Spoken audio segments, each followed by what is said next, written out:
This past weekend, I was able to go to Arizona on a border trip. So I was able to go to Yuma and speak to the sheriff, to the mayor, to a number of the city councilmen, those that represented various sectors of the human services support systems that were in that local area. And what we heard from them was not only the national security risk that they are seeing at the border, they're also seeing the human impact to their own citizens in that community. The food pantries are completely overrun. The domestic violence shelters are filled with not women and children from that area, but from those migrants that have crossed into those communities. Other shelters for homeless are occupied by migrants that are coming across the border. So we heard devastating stories. The hospital administrator painted a picture where the beds are occupied by illegal migrants into the country, and women from that community that are having babies have to go an hour and a half away because there's no room for them at the hospital where they have paid into the system, paid into taxes.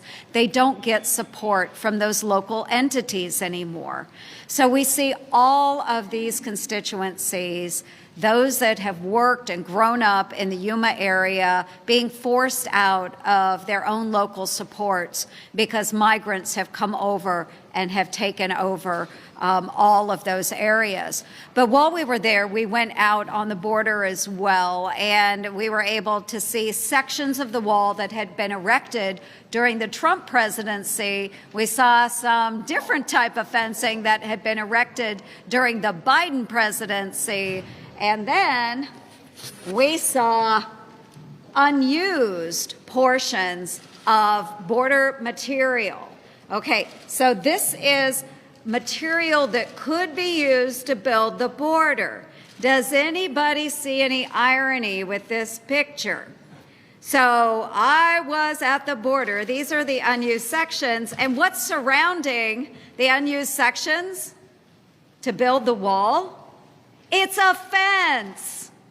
It's a fence to protect the unused materials. They're trying to keep people out.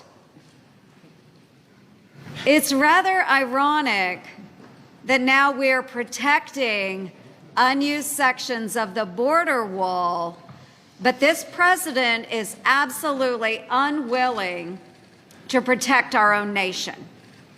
It is a matter of national security. So folks, let's take down this fencing so we can get to this fencing and finish the wall.